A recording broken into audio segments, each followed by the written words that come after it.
창세기서 강의 5번째 시간을 갖도록 하겠습니다. 오늘 설교의 제목을 한번 따라 하시겠습니다. 동산 중앙의 열매. 시작. 동산 중앙의 열매. 지난 4번의 강의를 통해 하나님의 천지 창조와 안식에 관한 내용들을 함께 살폈습니다. 이제 창세기 3장에 오게 되면 창조된 피조물 가운데 하나님께서 가장 심혈을 기울여 만든 인간, 근데 그 인간의 범죄와 타락에 관한 이야기가 이 3장에 등장하고 있습니다. 오늘 말씀과 또 앞으로 몇 번에 걸쳐 증거되는 말씀은 성경이 진단하는 인간은 누구인가에 대한 아주 중요한 내용들을 담고 있기에 경청하여 말씀을 들으시길 부탁드립니다. 성경에 나타나는 최초의 유혹이 오늘 읽은 말씀입니다. 최초 유혹이 어떻게 다가오는가? 그것은 하나님의 말씀을 왜곡하면서 다가오는 것입니다. 뱀이 여자에게 하나님이 참으로 너희더러 동산 모든 나무의 실과를 먹지 말라 하더냐 라고 말하지 않습니까? 근데 가만히 들여다보면 얼마나 교묘한 질문인지 알 수 없습니다. 분명히 금하시는 것이 동산 중앙에 있는 나무, 곧 선악과 하나인데 모든 나무의 실과를 먹지 말라더냐 하며 물어오는 것입니다. 여기에 대한 대답이 이해할 것은 이해하고 아니오할 것은 아니오해야 하는데 이 교묘한 질문을 왜곡하면서부터 문제가 생기는 것입니다. 들은 대로 말을 해야 되지 않겠습니까? 우리가 동산 나무 실과를 다 먹을 수 있지만 동산 중앙에 있는 나무의 실과는 먹지 말라 하셨다. 먹으면 정령 죽는다 라고 해야 되는데 여기서 말이 왜곡됩니다. 정령 죽는다가 아니라 죽을까 하노라로 왜곡되죠. 안 죽을 수도 있다는 것을 염두에 두고 여운을 남기는 것입니다. 사단이 이 틈새를 놓치지 않고 들어오는 거죠. 뭐라고 합니까? 결코 죽지 아니하리라. 그러면서 거짓 확신을 주면서 왜 못 먹게 하느냐를 자의적으로 설명합니다. 너희가 그것을 먹으면 하나님처럼 눈이 밝아져 하나님과 같이 되어서 선악을 알게 되기에 하나님께서 금하셨다. 동산 중앙에 있는 선악과에 대한 사단의 왜곡된 설명이 등장합니다. 여러분, 이러한 왜곡은 에덴 동산 안에만 있었던 것이 아니라 우리가 살고 있는 이 세상 안에도 이런 유혹의 메시지가 들려올 수 있지 않겠습니까? 여러분, 성경에 술 먹지 말라는 말이 있느냐? 술 취하지 말라고 그랬지. 제가 성경 공부하면 간혹 받는 질문 가운데 하나입니다. 특별히 여자분들은 안 그러시는데 남자분들께서 술 먹지 말라고 하는 말씀이 어디 있느냐? 술 취하지 말라고 그랬지. 나는 술 취하도록 먹지 않는다 하면서 자신의 술 마시는 것을 간혹 정당화하는 분들이 간혹 계시죠. 우리 교회는 없고. 그러면서 성경을 좀 더 안다는 사람은 바울이 디모데에게 한 말을 가지고 술을 약으로 쓴다고도 하던데요 라고 질문을 하죠. 그러나 이러한 것은 사실 자기 정당화의 방편으로 말씀을 왜곡하려고 하는 그 본성이 있는 것입니다. 술을 즐기기 위하여 이런 말씀들을 하시는 분들은 잠언서의 말씀을 조금 들여다볼 필요가 있습니다. 잠언서 23장 29절부터 35절에 이렇게 기록되어 있는데 재앙이 네게 있느뇨? 근심이 네게 있느뇨? 분쟁이 네게 있느뇨? 원망이 네게 있느뇨? 까닭 없는 상처가 네게 있느뇨? 붉은 눈이 네게 있느뇨? 술에 잠긴 자에게 있고 혼합한 술을 구하러 다니는 자에게 있느니라. 포도주는 붉고 잔에서 번쩍이며 순하게 내려가나니 너는 그것을 보지도 말지어다.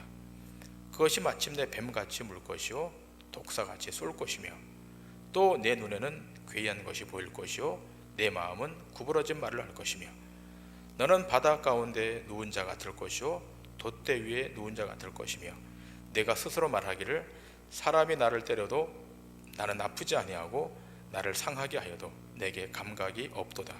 내가 언제나 깰까 다시 술을 찾겠다 하리라. 너는 그 술을 보지도 말라. 그것이 마침내 뱀같이 물 것이요 독사같이 쏠 것이다. 보지도 말라. 어떻게 하지 말라고요? 보지도 말라. 술병을 보지도 말라.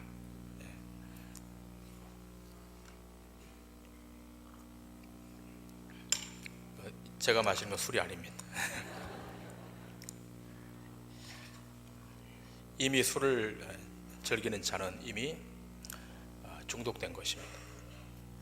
그런 분들은 술을 보지도 마셔야 될 것입니다. 그 유혹을 우리가 이길 수가 없는 것입니다. 그러나 이러한 유혹보다는 더욱 심각한 유혹이 있는데 그것은 우리로 하여금 그 유혹에 동의되면 그리스도부터 떨어져 나간다고 하는 것입니다. 사단의 유혹은 결국 하나님과의 관계를 경색시키고 또 한 걸음 나아가서 그 관계를 끊어버리려고 하는 것이 그 목적입니다. 하나님의 피조물이 하나님과 대등해지기를 원하는 것이 그것이 유혹의 본질입니다. 오늘날 현대인들의 마음속에는 언제나 자신이 중심이 되고 싶어하는 것, 그것이 있는데 그것이 바로 선악과를 따먹은 결과로 빚어지는 것입니다.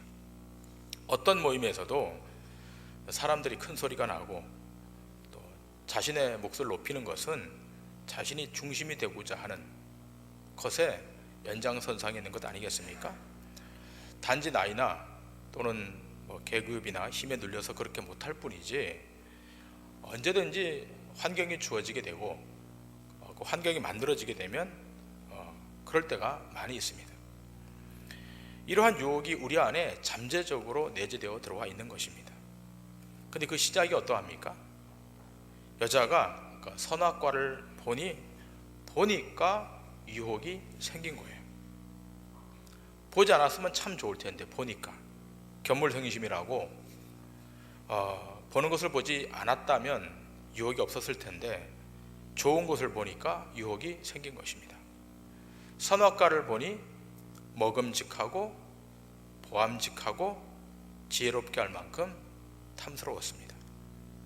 그래서 그 여자가 먼저 따먹고 취하고 남자에게도 주죠. 사람들은 이 책임을 여자에게만 돌리려고 하는데 사실 그 책임이란 남자에게 있는 것입니다. 그 대표가 남자이기 때문에 그렇습니다. 그래서 성경은 이 타락을 하와의 타락이라고 규정하지 않고 아담의 타락이라고 말하는 것입니다. 여자가 함께 있는 아담에게 주었지만 함께 있으면서도 거절하지 못한 것은 자기도 함께 유혹을 받은 것입니다. 그 결과 사람에게 모든 죄된 본능이 들어오게 되었습니다. 지난주를 제가 설교하면서 그 인과율을 설명하지 않았습니까? 그리고 그 인과율이 선악책에 어떤 영향을 미치는가? 인간이 범죄한 이후의 선악의 기준이 뭡니까? 자기에게 이익이면 선이고 손해이면 악이다. 그리고 더 심각한 것은 스스로 선과 악을 결정해서 행동함으로 하나님이 말씀하시는 선, 하나님이 말씀하시는 악이 의미가 없었다는 것 아니겠습니까? 오늘은 이 선악과를 따먹은 결과 사람에게 본능적인 욕망으로 자리 잡은 세 가지를 살피면서 이것이 어떻게 우리 신앙에 영향을 미치는가를 함께 생각하려고 합니다. 여러분, 선악과를 본 첫 번째 느낌이 무엇이었습니까? 먹음직했다고 하는 것입니다. 먹음직했다. 이것이 바로 육체의 정욕입니다. 여기에 대해서 사도 요한은 이 부분을 아주 명확하게 우리에게 규정하고 있습니다. 요한일서 2장 15절부터 17절까지의 말씀 우리 다 같이 한번 읽겠습니다. 시작. 이 세상이나 세상에 있는 것들을 사랑하지 말라. 누구든지 세상을 사랑하면 아버지의 사랑이 그 안에 있지 아니하니 이는 세상에 있는 모든 것이 육신의 정욕과 안목의 정욕과 이생의 자랑이니 다 아버지께로부터 온 것이 아니요 세상으로부터 온 것이라. 이 세상도 그 정욕도 지나거되 오직 하나님의 뜻을 행하는 자는 영원히 거하느니라. 아멘. 그 첫째가 먹음직한 것입니다. 이것은 육신의 정욕에 관한 것입니다. 먹어야 한다는 본능이죠. 여러분 가운데 먹지 않고 생존할 수 있는 사람이 있습니까? 그 본능은 다 있죠. 근데 이것은 비단 우리가 음식, 밥만 두고 말하는 것이 아닙니다. 그러니까 모든 것을 먹는다라고 표현하는 것을 이야기하는 거죠. 이것은 육신의 정욕의 표현으로서 등장하는 말인데, 여러분 조금 속된 말이지만 이해하고 들으십시오. 사업을 하는 사람은 다른 경쟁 업체를 비하할 때 어떻게 그러죠? 어떻게 말하죠? 내가 그 업체를 잡아먹겠다, 그렇게 말하죠. 그러므로 세상의 모든 것들이 이 먹음직한 유혹, 육신의 정욕에 의해서 지배되는 것입니다. 대부분의 사람이 이 욕망 속에 살다가 한 평생을 그냥 보내게 되는 것입니다. 이것을 신학적으로 경제적인 욕망이라고 말합니다. 둘째가 어떤 유혹입니까? 보암직한 유혹입니다. 이것은 안목의 정욕입니다. 일단 먹는 문제가 해결되면 그 다음 보는 곳으로 가죠. 일단은 먹는 문제 해결돼야 되죠. 그래서 금강산도 식후경이다. 배가 너무 고픈데 금강산인들, 백두산인들 볼 기력이 있겠습니까? 근데 이렇게 어느 정도 경제적인 욕구가 충족이 되면 어디로 나가는 겁니까? 보암직한 것으로 나가는 것입니다. 이것을 소위 정치적 욕망 또는 예술에 관한 내용들 가운데 포함되는 것들입니다. 특별히 순수 예술을 하는 자는 더욱 자신의 예술 행위를 보암직한 것이라고 주장하죠. 대중이 인정을 하지 않아도 아직 사람들이 몰라서 그렇지 자신의 예술성을 스스로 미화하면서 지내는 것이죠. 국산 영화치고는 아주 돈을 많이 들인 영화 가운데, 물론 시간이 좀 지났지만 쉬리라고 하는 영화가 있고, 또 그때 함께 또 상영했던 영화 가운데 이재수의 난이라고 하는 영화가 있는데, 조금 오래된 영화이긴 하지만 비교하기 위해서 이 영화를 제가 선택을 했는데요. 그 쉬리라고 하는 영화는 그 당시 한국 영화의 신기록을 세우고 흥행에 성공을 했습니다. 근데 이 후자의 영화, 이 이재수의 난은 정말 이 흥행에 참담한 실패를 했습니다. 그래서 기자들이 물었어요, 이 실패한 감독에게. 그랬더니 이 감독의 변이 그렇습니다. 시장성을 염두에 두고 상영했던 영화가 아니라 작가적 관점에서 볼 수 있는 사람들을 위한 영화였다. 사실은 조금 답변이 궁색하죠? 볼 수 있는 사람만 보라는 거죠. 못 보는 사람은, 그걸 이해를 못하는 사람은 보지 말라. 엄밀한 의미에서 그런 것도 안목의 정욕의 일환인 것입니다. 예술뿐 아니라 정치의 영역 안에서도 그런 것이고, 또 사회활동하면서 봉사하는 것도 그런 일환이 있을 수 있다는 것입니다. 스스로 자기 업적을 자화자찬하고 그것을 가지고 자기 정체성을 삼는 것. 자, 그런데 여러분, 우리가 조금 더 깊이 생각할 것이 있습니다. 세상은 통상 그렇다 손치더라도 신앙생활의 영역 안에서도 이러한 부분들이 있을 수 있다는 것이죠.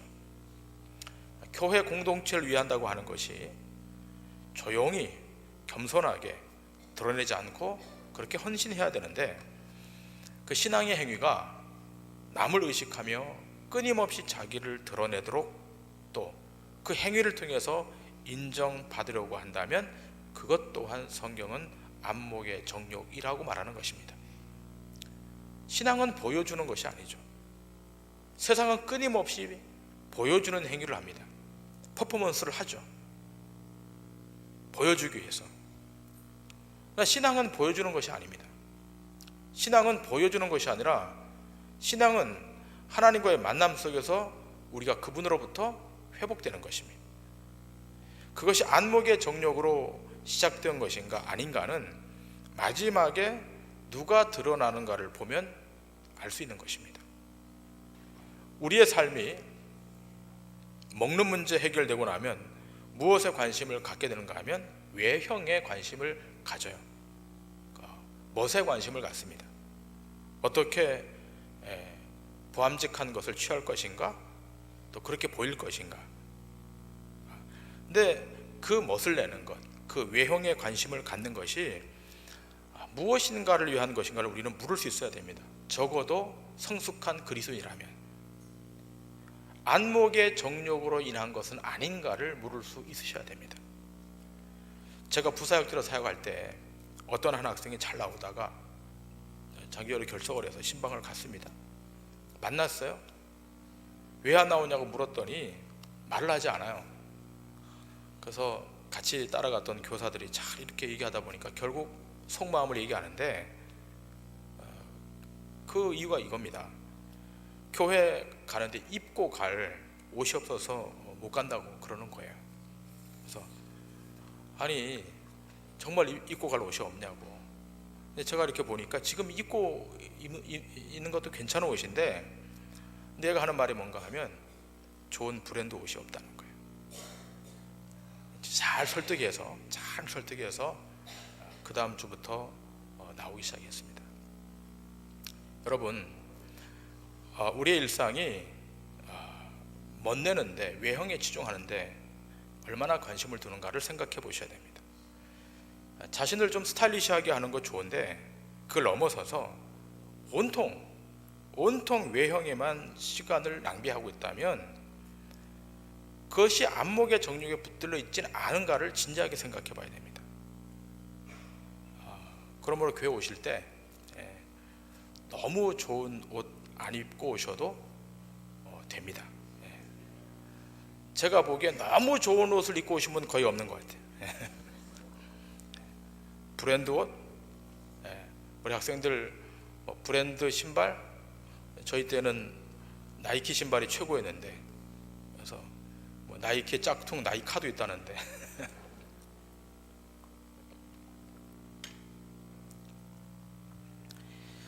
모 여배우가 영화 시사회 할 때 아주 멋진 옷을 입고 왔는데요, 알고 보니까 기자가 추적을 해서 어떤 옷인가 추적했더니 동대문에서 구입한 49,000원짜리 옷이라는 거예요.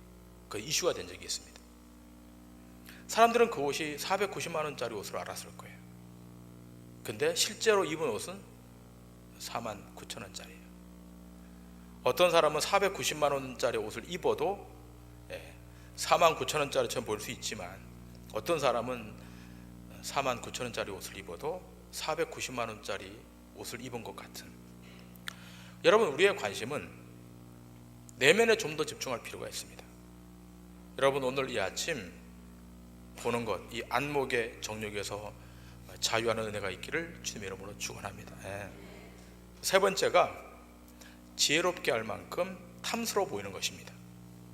결국은 자신이 신적 지혜를 갖겠다고 하는 겁니다. 이것은 종교적 욕망입니다. 또 다른 말로, 성경이 표현하는 말로 하면 이생의 자랑입니다. 사람은 자기 잘 먹고 잘 입는 것으로 만족하지만 한 걸음 더 나갑니다. 그것은 뭔가 하면 자신이 많은 선행을 해서 공덕을 쌓아보겠다고 하는 거예요. 첫 번째, 두 번째는 현상에 관한 것이지만 이 세 번째, 지혜롭게 할 만큼 탐스러워 보이는 것은, 그것은 본질적인 영역, 종교적인 영역에 관한 것입니다.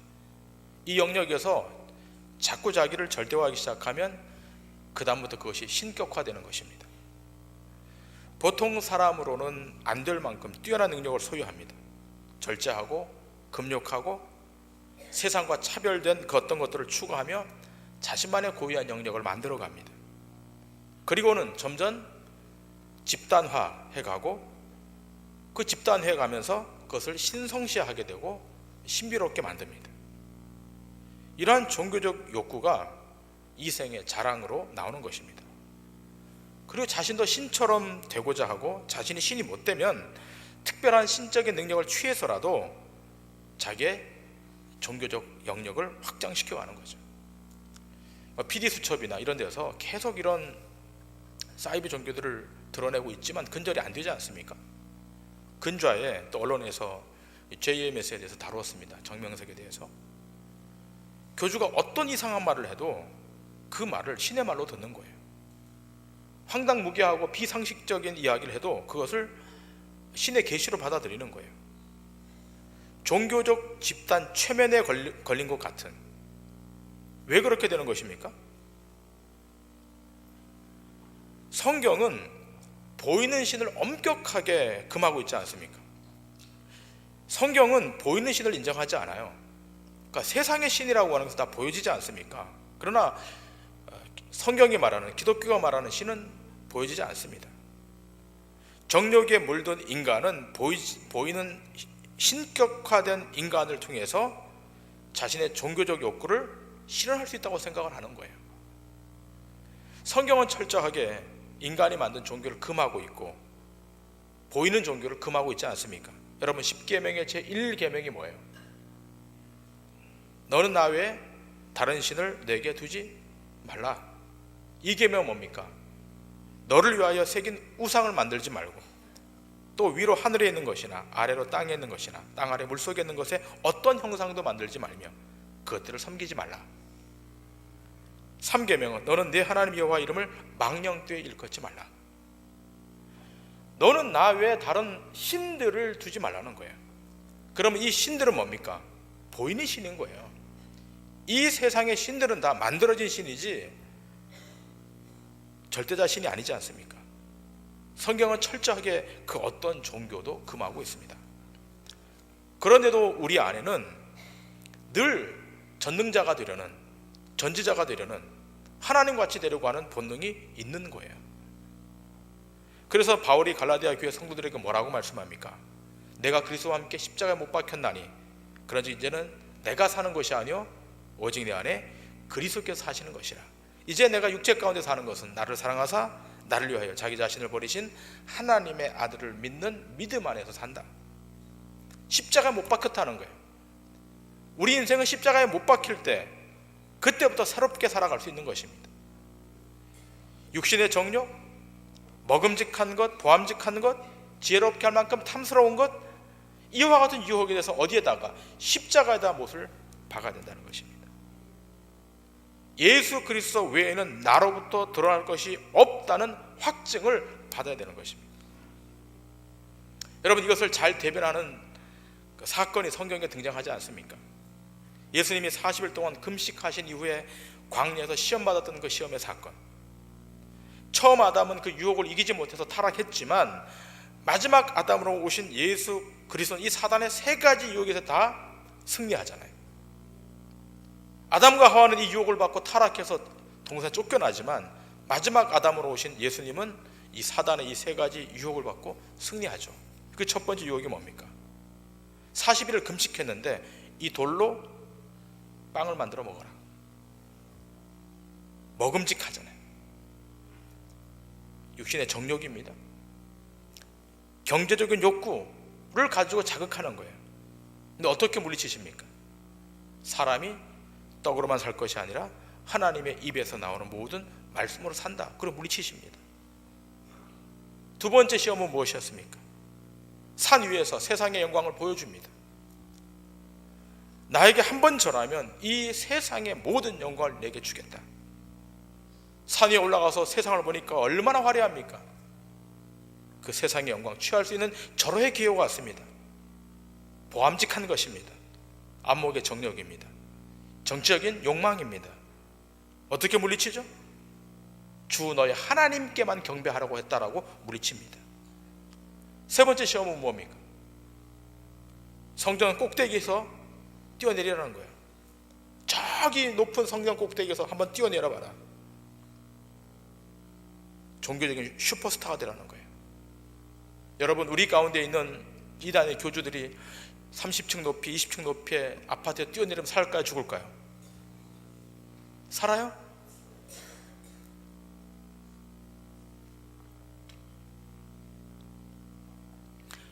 종교적인 슈퍼스타가 될 수가 없어요. 인생은 그것은 이생의 자랑의 유혹인 것입니다. 종교적인 자기 욕구인 것입니다. 어떻게 물리칩니까? 우리 주님이 주 너의 하나님, 주권자 하나님만 경배하라. 이 세 가지 유혹은 우리가 살고 있는 이 세상 안에 잔존하고 있는 겁니다. 이 세 가지 유혹이 우리가 선악과 따먹은 후에 본능적인 죄의 유형이에요. 그러므로 여기에서 해방되는 길은 오직 주님의 능력, 성령의 능력으로만 가능한 줄 믿습니다. 만일 스스로의 힘으로 이 유혹을 이길 수 있다면 우리가 예수를 믿을 필요 없는 거예요. 그러나 이 세상의 유혹을 넘어선 인생은 하나도 없습니다. 사단의 이 유혹, 동산 중앙의 나무의 열매를 취하라고 하는 이 유혹은 중단되지 않고 끊임없이 우리에게 다가오고 있습니다. 그러나 그 유혹에서 이길 수 있는 방도는 오직 우리의 구원자이신 예수 그리스도만 바라보는 것입니다. 세상의 정욕을 바라보는 것이 아닙니다. 세상의 명예를 바라보는 것이 아닙니다. 십자가 못 박혀 돌아가신 예수 그리스도만 바라보는 것입니다. 그런데도 오늘날 교회 안에 이 죄의 유형들이 그대로 잔존하고 있다고 하는 거예요. 이 세 가지의 죄된 본능들이 서로서로 묶여있는 한 덩어리처럼 묶여서 존재하고 있다고 하는 거예요. 그래서 오늘날 교회가 사람의 필요를 채워주는 곳으로 그 존재 목적을 삼고 있어요. 그러나 기억할 것은 교회는 육신의 정욕과 안목의 정욕을 채워주는 곳이 아니에요. 이 세상을 살아가면서 모자라는 것, 부족한 것을 메꿔주는 곳이 교회가 아닙니다. 교회는 기업이 아닙니다. 교회는 육신의 부실함을 회복시켜주는 곳이 아닙니다. 교회는 처음부터 그런 모토와 비전으로 세워지지 않았습니다. 교회가 시장 조사를 하듯이 사람들이 무엇을 싫어하고 무엇을 좋아하는지를 분석해서 사람의 욕구를 충족시켜주고 사람의 욕구를 만족시켜주는 곳, 그곳이 아닙니다. 근데 문제는 그렇게 해야만 교회가 교회 된다고 하는 것이 문제예요. 요즘 교계 신문이나 잡지들을 보시면 어떤 광고들이 올라오는가 하면 이제 교회가 잘 마케팅해야 된다는 거예요. 컨설팅을 받아야 된다는 거예요. 그런 광고들이 올라오고 있습니다. 안 그래도 욕망 덩어리에 욕망에 불을 붙이니 여러분, 한국교회가 지금까지 계속해서 이 세속화 문제 때문에 시달리고 있는데 이 넘어서셔야 됩니다. 우리의 육신의 필요를 교회 안에서 채울 수 있는 곳이 아닙니다. 이건 하나님의 비전이 실현되는 곳이고 하나님의 목적이 완성되는 것이고 하나님의 뜻이 하늘에서 이루어졌던 것처럼 이 교회 공동체 안에서 하나님의 뜻이 이루어지는 것이 교회 에클레시아인 것입니다. 동산 중앙에 있는 나무는 하나님의 질서를 상징하는 것이고 그 하나님의 질서 안에 있어야만 패하지 않고 승리하는 것입니다. 왜 우리 안에 비극이 찾아오고 왜 우리 안에 고독함이 잔존하는 것입니까? 그것은 우리 삶에 하나님의 질서가 깨졌기 때문이에요. 동산 중앙의 열매를 취하여 내가 하나님같이 되어 이 세상 안에 전지하게 전능하게 살고 싶은 육체의 욕망이 있기 때문인 것입니다. 이 유혹에 넘어가지 마세요. 그걸 뛰어넘으셔야 됩니다. 먹음직하고 보암직하고 지혜롭게 할 만큼 탐스러운 것이 우리 삶을 계속 압박해 들어올 것입니다. 그럴 때마다 우리의 시선은 저 하늘에 십자가에 두어야 될 줄 믿습니다. 끝으로 요한일서 2장 15절부터 17절의 말씀 한 번 더 읽고 이 말씀을 마치기를 원합니다. 우리 아까 읽었지만 이 말씀 다시 한번 읽겠습니다. 시작. 이 세상이나 세상에 있는 것들을 사랑하지 말라.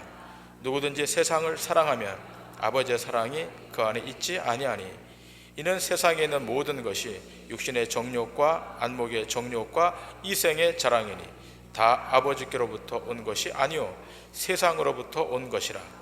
이 세상도 그 정욕도 지나가되 오직 하나님의 뜻을 행하는 자는 영원히 거하느니라. 이 세상에 있는 모든 것이 육신의 정욕과 안목의 정욕과 이생의 자랑이다. 이 모든 것이라는 거예요. 이 카테고리를 벗어나는 것이 없다는 거예요. 이것은 아버지께로부터 온 것이 아니고 세상으로부터 온 것이다. 이 세상도 그 정욕도 다 지나가지만 오직 하나님의 뜻을 행하는 자는 영원히 거할 것이다.